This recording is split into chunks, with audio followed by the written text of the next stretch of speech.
Sutra 24. Nastyeva tasmims dasuk sukhitvam. In lust, there is a tendency for self-satisfaction, and no pleasure is derived by making the beloved happy. In love, there cannot be any trace of selfishness, but when one has desire, there is an expectation that the fulfillment of his desire will satisfy him. For example, if a man loves flowers, he will pluck and smell them, crush them and throw them away. Or he will use them to decorate his house until they die, and thereafter he will dispose of them. This is the nature of desire. In business transactions, companies target wealthy investors and claim that they want to maximize the investors' profits, when in actual fact, the companies have the desire to increase their own profit margins. In the same way, in worldly love, the idea is to make oneself happy and not to make the object of love happy.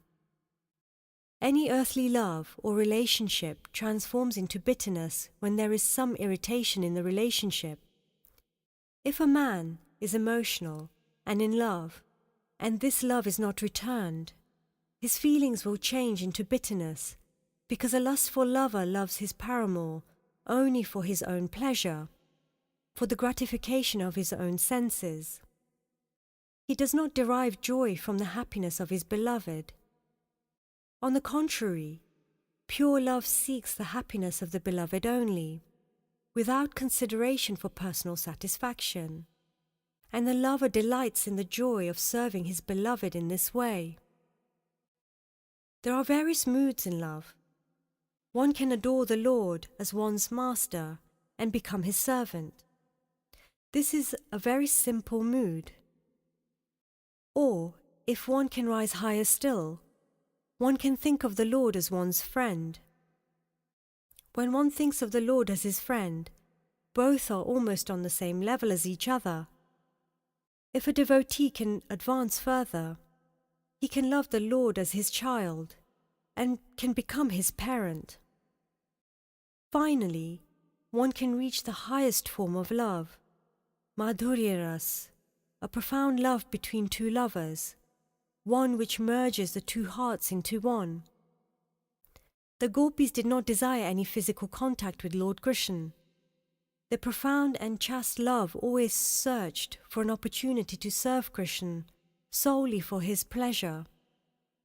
Their body, mind, intellect, physical charm, youth, wealth, and life itself was offered to him for his happiness. The Chaitanya Charitamrita 1.4.165 to 169 describes this love. The desire to please oneself is called lust, but the desire to give Krishna pleasure is sacred love. A person experiencing lust pursues his own happiness, but in love, the devotee makes Krishna's pleasure the only goal. Thus, love is exceedingly powerful. The gopis did not care for society's expectations, the codes of conduct mentioned in the scriptures, or their own bodily needs. They cast aside shyness, hesitation, physical comforts, and their own personal happiness, and they embraced abuse from their families, all for Krishna's sake. The gopis do things for Krishna just for the sake of making him happy. Their love is powerful and steadfast. It is completely pure, like a white cloth without a single spot. Thus, it can be understood that there is a great difference between lust and love. Lust is darkness, whilst love is pure light. The love of the gopis does not have the slightest scent of lust. They carry on relationships with Krishna, just so that they can get a chance to make him happy. A devotee who experiences pure love feels the need to selflessly serve his beloved. Impure or desirous love cannot enjoy the real happiness of serving, because the nature of this love seeks self-satisfaction.